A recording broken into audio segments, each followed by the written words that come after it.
So I hope you all have enjoyed the plenary session so far, and I'm very happy that you've joined us for the first breakout session.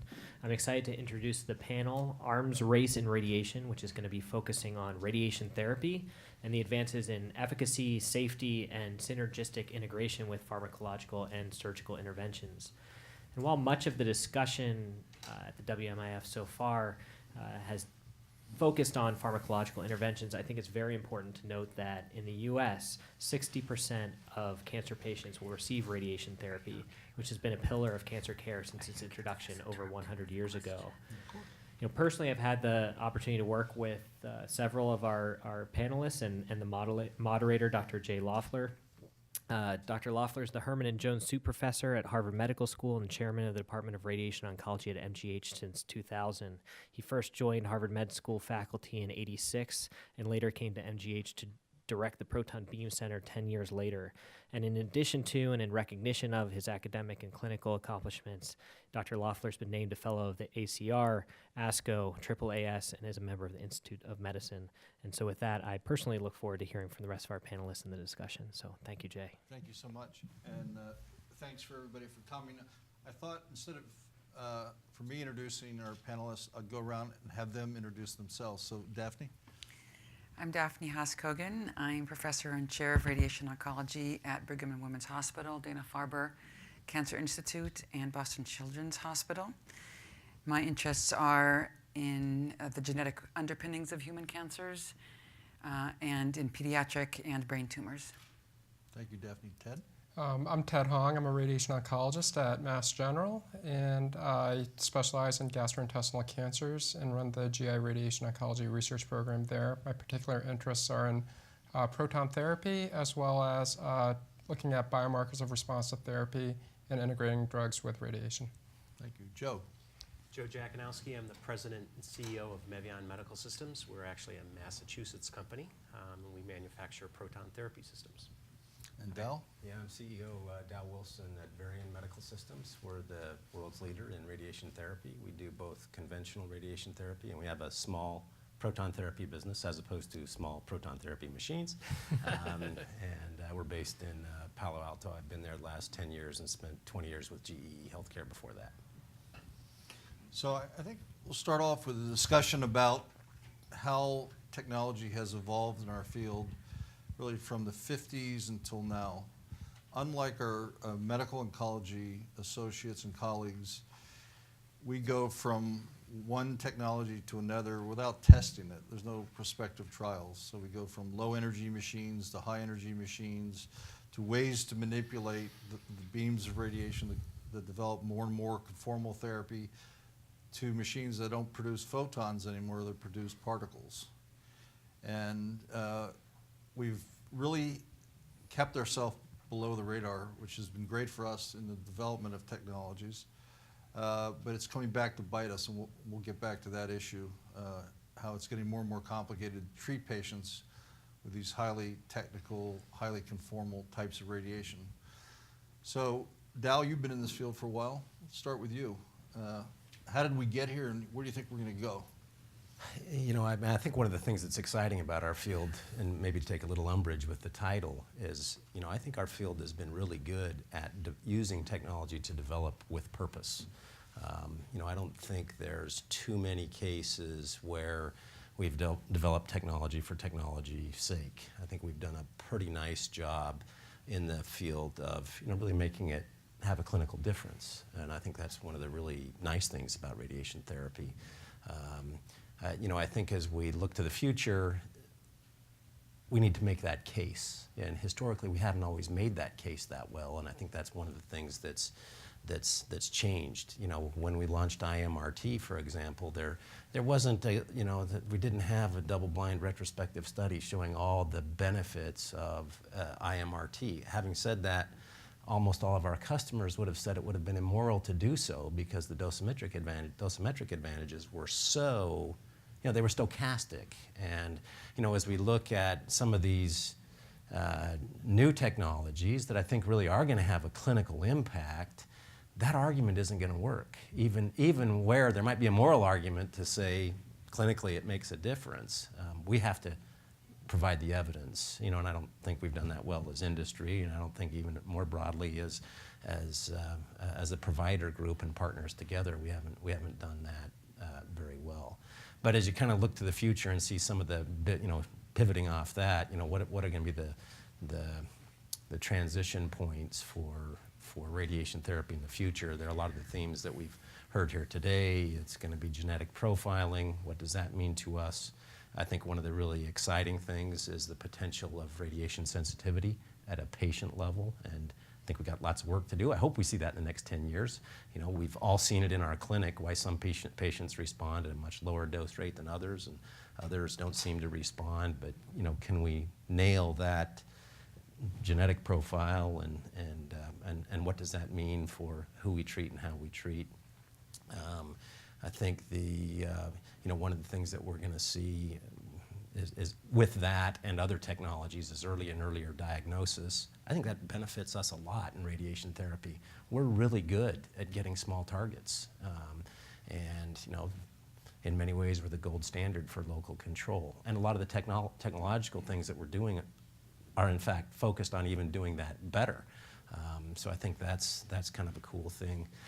How that all then impacts treatment planning. Treatment planning to this point in time has been an exercise in CT technology and contouring and applying dose to tumors and not anywhere else. Well, now there's going to be a biological aspect to that, and how do we bring that into the process? And then maybe more globally, that's especially relevant to us in academic medicine, but more globally, our biggest issue, when you look at, in the US, there's 100 linacs per million people over the age of 65. In Western Europe, that number's more like 40. They don't have the reimbursement fee for service, maybe incentive for capacity. If you were to say the rest of the world was to get not quite to the European standard, we'd need another 10, 15,000 machines. There's the obvious challenges of financing and facilities, but the biggest issue facing us, frankly, is people. And where do we find the radiation oncologists, the physicists, and the therapists to do that work? A long way of saying, I think one of the really big trends over the next 10 years is going to be knowledge-based treatment planning and delivery, and how do we automate and simplify that, and both improve quality and make it accessible, to a clinic in rural India, where it hasn't been.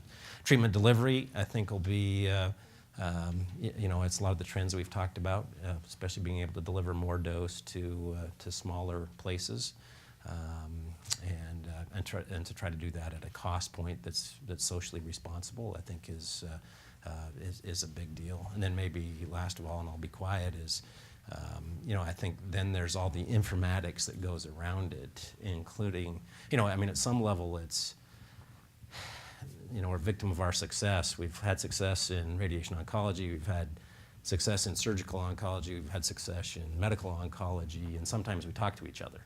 And, now how do we coordinate that care better in the face of, accelerating technology in all these areas?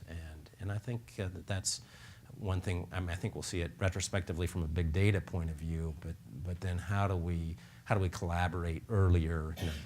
Anything from tumor board, to survivorship, and how do we provide the patients what they need, give them the engagement with their caregivers, whether they're at a partner's hospital in Boston or in a community clinic somewhere, anywhere in the world. So I think, from a high level, those are some of the big trends I see going forward. Thank you. Joe?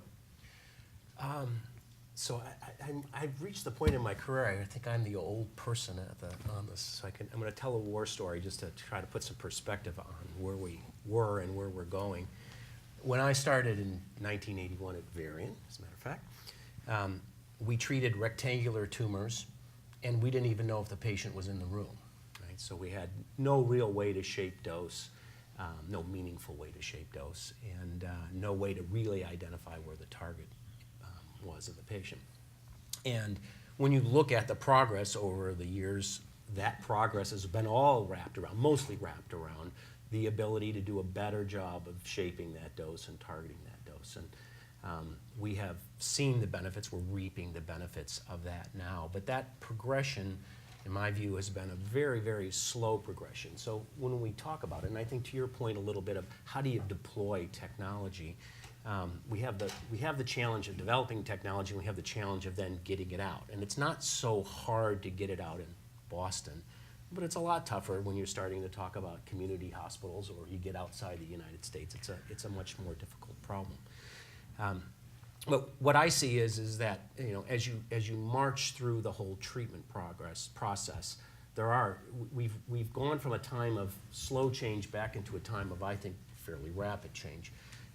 Right from the onset, when you start to look at predictive markers and saying, how are we going to treat this patient? Because in the past, it was kind of like everybody got more or less the same treatment, right? The ability to do better imaging, so in that targeting, pre-treatment, when you think about functional MRI, you think about PET CT, you think about 4D CT, that's significantly enhanced over what we had in the past. And so that ability to know where we're at least planning to treat. And then we look at, okay, how do we actually escalate the dose? How do we get more dose to the tumor and get less to healthy tissue? And there's been various technologies that have evolved over time to do that. And I think there's a great effort now, one, the transition into particle therapy, which I hope, as a particle therapy manufacturer will actually increase. But that's one mechanism to increase dose to the tumor and decrease dose to healthy tissue. The developments of VMAT and Rapid Arc, I guess for your trade name, have been very important, and I see that continuing. But that all needs to be supported on the treatment planning side and on the real-time imaging side. So one of the things that I think is an exciting development in this field today is where we're seeing devices that not only deliver the treatment but can image in real time. So you're starting to see either via MRI imaging or actually some developments that are happening now that are not in commercial use yet, but simultaneous PET imaging. You really get to the point where not only have you set the patient up properly at the beginning of treatment, you can actually see what you're doing during the course of treatment. And I think what will happen there, which I think is a very important development, one that's a little more challenging in proton than in the photon world, is that will lead to not a real-time adaptation of delivery, but it will lead to the ability to accumulate the real dose, or at least closer to the real dose, that the patient receives so that we can adapt treatments, which I think will happen more frequently. I do think that that work will have to happen more in a more automated fashion. So I really see, and this is a ways out, but I do see that the dosimetrist and the physician will play still a very meaningful role, but maybe not as laborious of a role in that adaptive process. I mean, I think a lot of that work, Varian's doing a lot of that work now in the planning world, and others are as well, those will be automated. And then obviously a big topic of the conversation here at the conference, when you start to look at immunotherapy and that combination with RT and the positive effects that RT can have on that, you know, that kind of opens up a new domain for RT, and it maybe brings us back in the fold a little bit. And so, you know, maybe 3 years from now there will be 3 times as many people in this room because of that interaction and the excitement with that interaction. And then I agree with you that you know, on the IT front, that is still, everybody talks about big data, and big data, you know, of course has some advantages, but it's fixing a lot of problems that exist because the IT systems to date haven't done a good job of what they collect and how they collect it. And so you're trying to get a smoothing effect by just having a lot of that data to try to pull some information out. I think that those IT systems will continue to evolve and be very important in terms of looking back in time, but also then being able to roll forward and help in that predictive aspect. So before we get to our two clinicians, who's going to pay for the issue of technology assessment? I mean, for us, we look at a plan, and a plan that gives the most conformal full dose, prescription dose to the target, and less dose the important surrounding structures. For us, it's easy. We would pick that. Blinded, we would pick that, whether it's an X-ray technique or proton technique, that would be it. But no longer are third-party people interested in that. You ask to treat a patient with IMRT, and they say, well, we don't approve IMRT for that. So I'm looking at the dose distribution. It's superior, the 3D plan photons. So what's the data? And at some point, if there's no data, there's not going to be no approval for these high-end techniques. And I'll ask our corporate people, again, I apologize to Ted and Daphne, where are the resources going to come from for us to get that information? You know, I think it's a huge deal, Jay. I think you've nailed it. You know, as I said in IMRT, there was a moral choice, right? I mean, were we going to give this patient a whole bunch more dose in places they didn't need it? And at that point in time, we didn't so much need the justification from a payer point of view. That world's changed, and you know, clearly, nobody says it, but well, maybe a few people are saying it. But the notion of value is quality divided by price. It's not just quality, and you know, this is what we have to demonstrate together. And you know, from a regulatory point of view, it makes us look more like the drug companies, you know, frankly, and that's not been part of our development arsenal either as supplier or provider, frankly, and we've got to change that. I think we also have to have more courage. I think a lot of times when we do such studies in radiation oncology, we're almost always comparing to ourselves, and you know, we're not. Well, that's not bad, and sometimes we have to do that, you know. And I think that would have been helpful in the IMRT case. It's going to be helpful in the proton case. We've got to go get that. You know, and I think I'm a little bit encouraged. It's late, but I'm a little bit encouraged, you know, about how the proton therapy community is working. You know, there's a lot of conversation about, you know, what are you doing? What are they doing in Houston? What are they doing in Florida? What are they doing in Philadelphia, et cetera? You know, to have a conversation around what studies collectively do we need to do, and you know, and how should we demonstrate the effect? You know, I think of two studies in particular that are very interesting. You know, comparing head and neck. There is a radiation therapy comparison, protons, photons, but the best piece of the analysis was the economic analysis that they did to show that there really was, you know, you were going to pay more for the proton therapy, but at least in this head and neck case, the total system cost from delivering proton therapy was much lower. Anyway, I think that's kind of an example of, you know, we're going to have to think a little broader than we've used to think. I think we can be more courageous and not just compare to ourselves.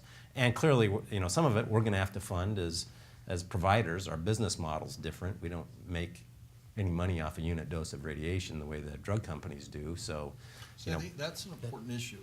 Look at Genentech. Yeah. CMS spent $5 billion, sold $5 billion Right. worth of Avastin, with really little. that's the evidence. size of the radiation therapy industry. Well, You it's know, at a quite- supplier it's twice level. as much as what CMS spent that year on radiation oncology. Yeah. Oh, that was my number was a global number. Yeah. Right. Yeah. So we get angry at the vendors for not supporting trials or get mad at the NCI, but the money we're talking about is so different. Yeah. So it's not surprising that Genentech, or Sanofi now, I think, is willing to spend money on these trials.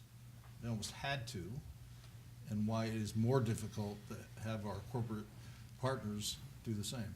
You know, it's our customer research budget is about $10 million a year. For, you know, to a drug company, you know, round it down and call it zero. You know, we feel pretty good because over the last 3 or 4 years, we've moved that from almost entirely a widget-based investment, the next collimator leaf or whatever technology we were developing, to, I'd say today maybe 40% of it is clinically based. We're doing some study somewhere to try to get things started. And we kind of view our role as, can we do some phase 0, phase 1 things to bootstrap it, because the level of investment required for phase 2, phase 3, we have never done before. Right. And at least as struggling CEO, I'm not sure how I see to do that, given kind of the competing expectations of customer and investors, and hoping that a few people will hang in there with the stock as we make that transition. But at least within the freedom that we have, we're very much trying to move that needle. But I think it's a conversation we've got to have as partners, as industry, Astro, RTOG, NRG, et cetera, PT-Cog and proton therapy, and how do we have, how do we operate better as a team in the environment to execute some of these trials that we're just going to have to do. We're just going to have to do. Perfect lead-in for you, Ted. So you spent your career in these highly technical forms of radiation, come up with novel protocols, treat patients so differently than I grew up when I was your age. What do you see the challenges of proving, and you're part of a big federal grant that's looking for comparative trials so we can have the data? I think that some of the logistical challenges are really very different. When we look at the portfolio of proton development, both in terms of single-arm studies and then this desire to get to the randomized trials that you're talking about, sometimes even trying to get out of the gates can be very difficult. So as an example, I've run a fairly large single-arm proton study in liver tumors, and we're able to generate terrific data, look better than what people had been able to do with photons. But the problem is, what I remember about trying to do this trial is telling a patient, I think that this is a good option, but we've got to check with your insurance company. And the insurance company denies it, and they'll say, well, I'm going to deny it because it's experimental.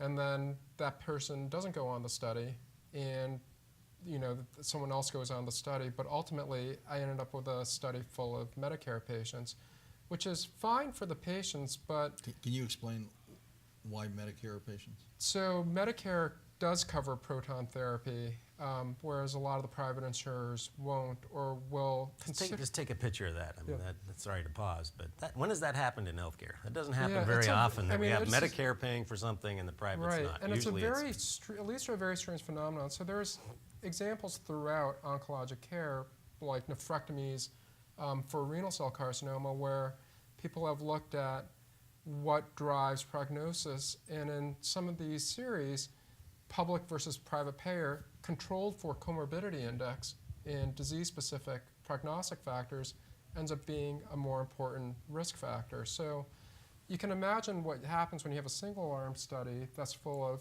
maybe elderly patients or patients who don't have private insurance, as opposed to young, healthy patients who are working, who are paying for their insurance but then can't get access to a clinical trial. What this leads to then is, when you get to the point where you're trying to do a comparative study, we've had discussions with the NCI about the follow-up study that I'm doing through NRG now, comparing protons and photons for hepatocellular carcinoma. And the NCI was very concerned about this issue of dropout. If I offer the patient to everyone the protocol to everyone who walked through the door, and all the patients with private insurance would get randomized and would get dropped, or they would be treated with photons. Mm-hmm.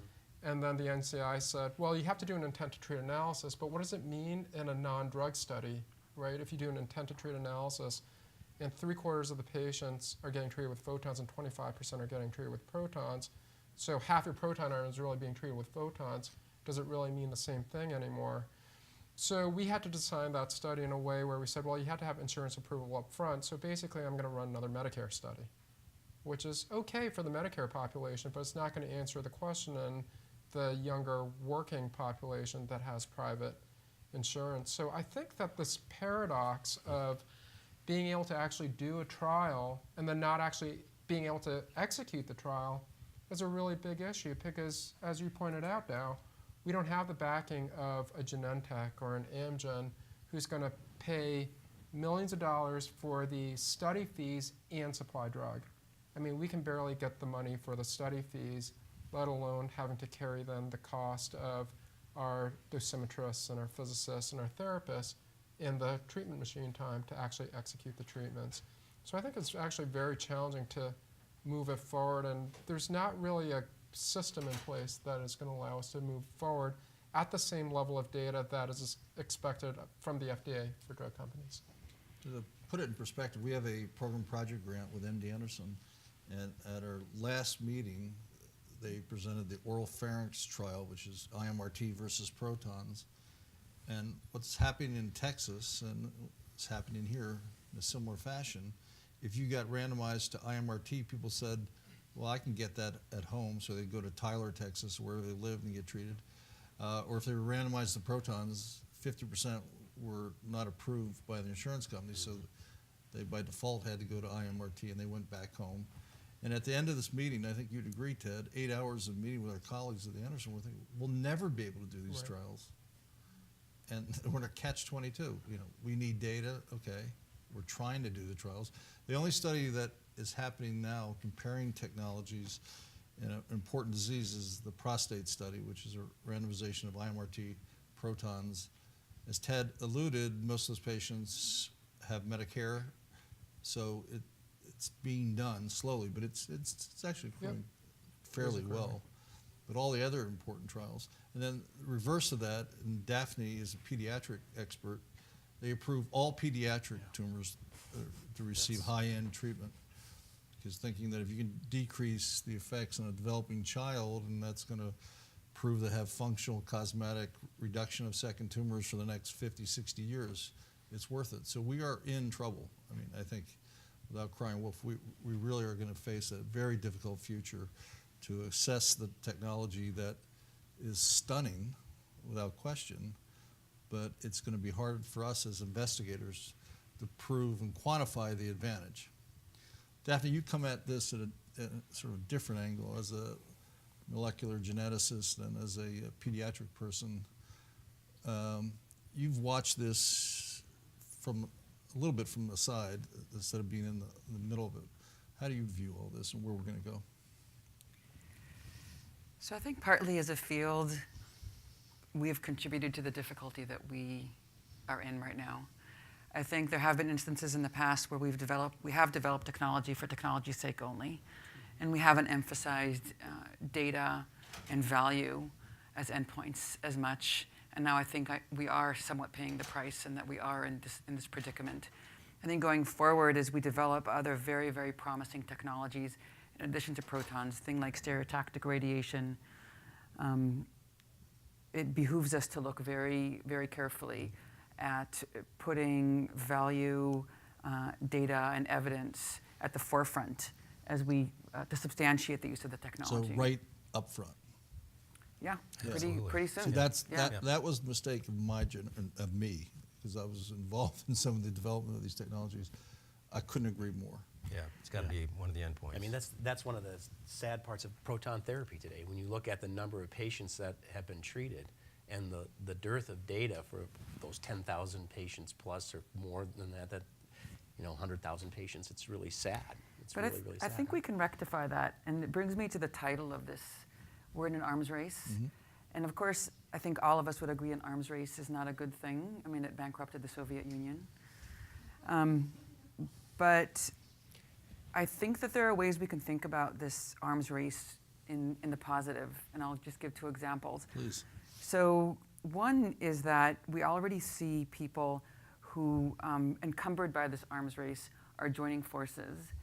And maybe it's because of the financial burden that people in New York and people in the DC area are combining forces to collaborate.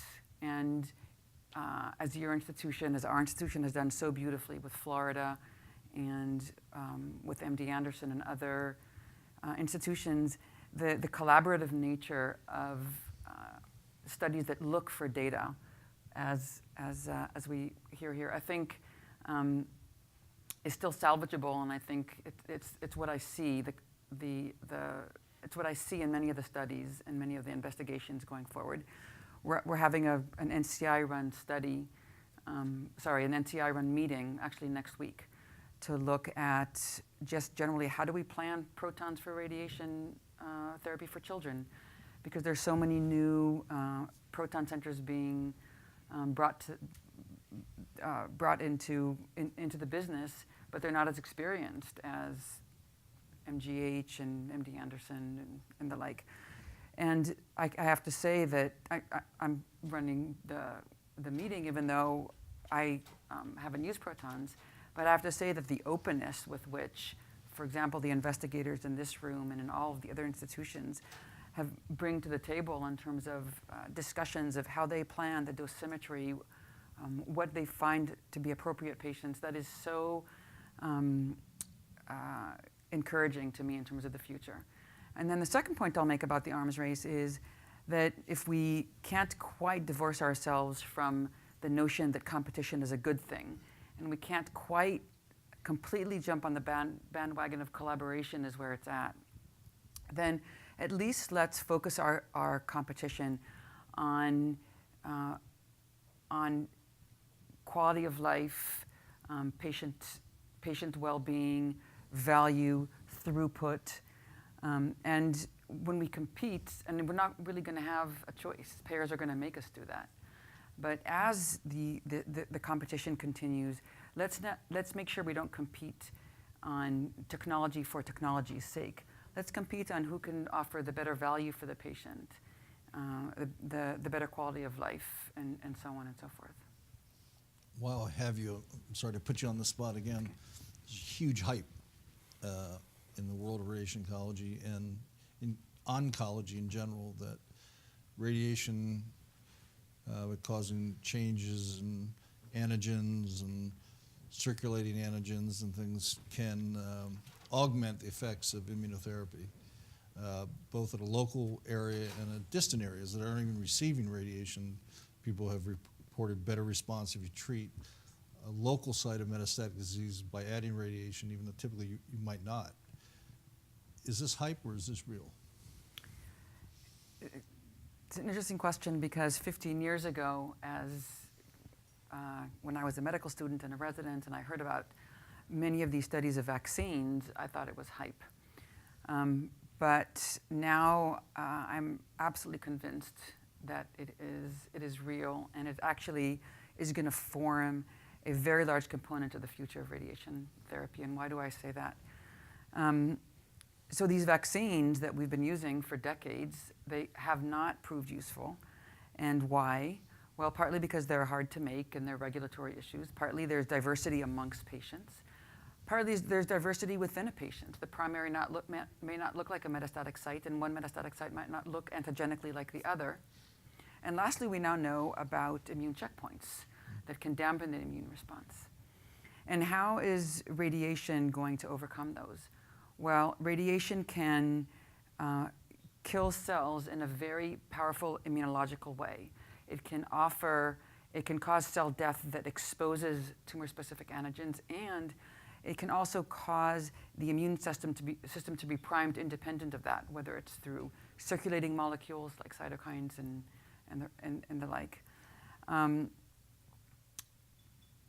And I think the key is that actually radiation in the presence of immunotherapy is going to be personalized medicine on steroids. And why do I say that? Because radiation can actually focus on one target, one metastatic site, and cause the tumor-specific antigens of that specific site to be exposed to the immune system. And the synergy between radiation and the immune system, which is, I'm absolutely convinced, is real, is going to allow us, instead of going through the cumbersome process of trying to generate vaccines, which I don't think will ever work. Radiation is a surrogate of a personalized vaccine when one combines it with checkpoint inhibitors.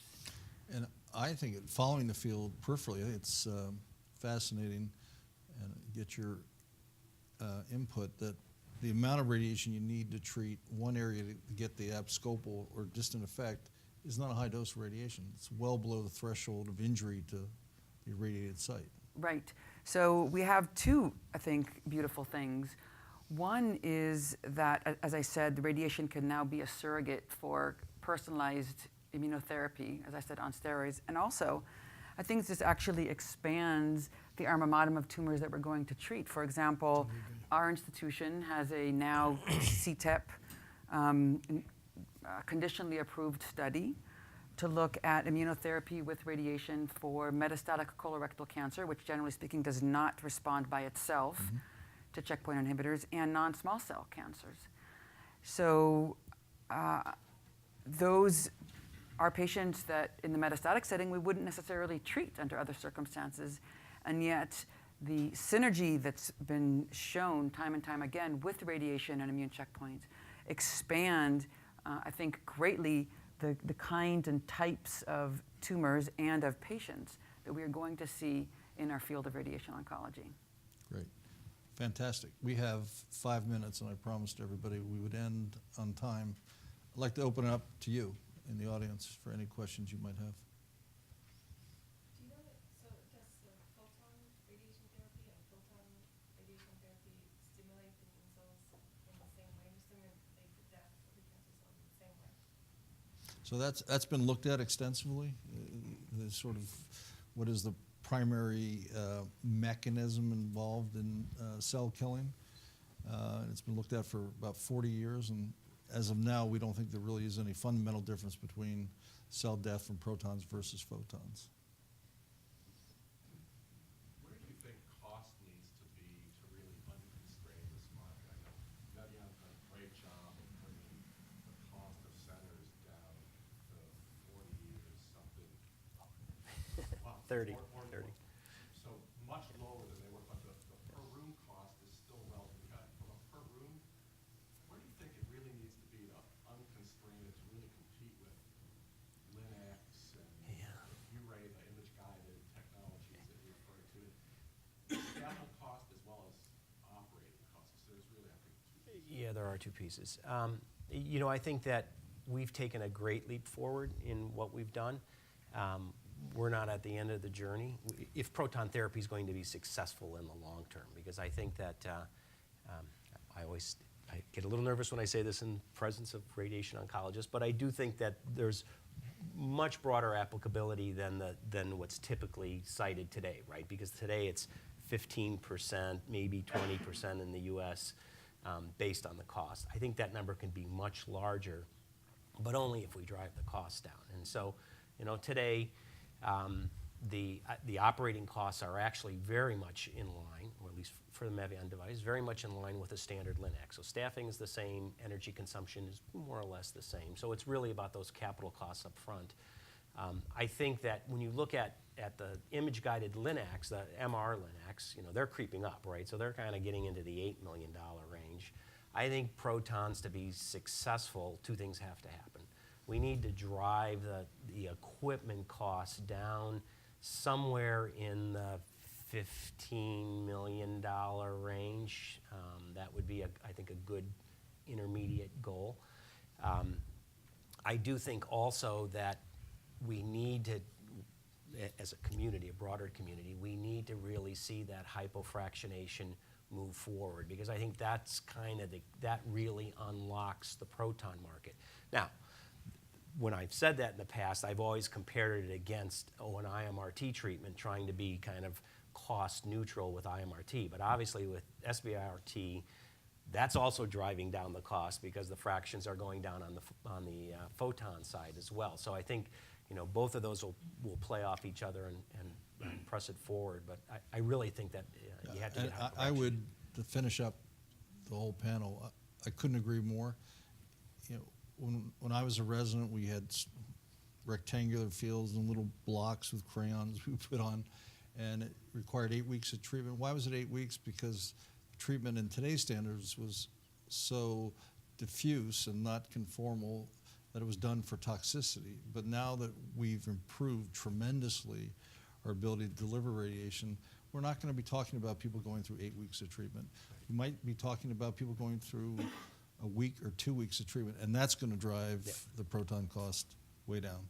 So instead of somebody at the Mass General getting 8 weeks of proton for prostate cancer, we all know you could do that most likely, and you'd have to do a study to document everything, as Daphne talked about. You'd do it in 2 or 3 weeks, and that will happen. And it's happening as we speak. Yeah, the economics are going to drive it, right? As you go to a But- kind of a case mix model and not a per fraction model, you're going to be driven. The field will be driven towards that efficiency. So I think it's a good thing. So I'd like to thank the panel. I think it was fantastic. We didn't rehearse this. This was ad lib, and I thank you as an audience for coming today.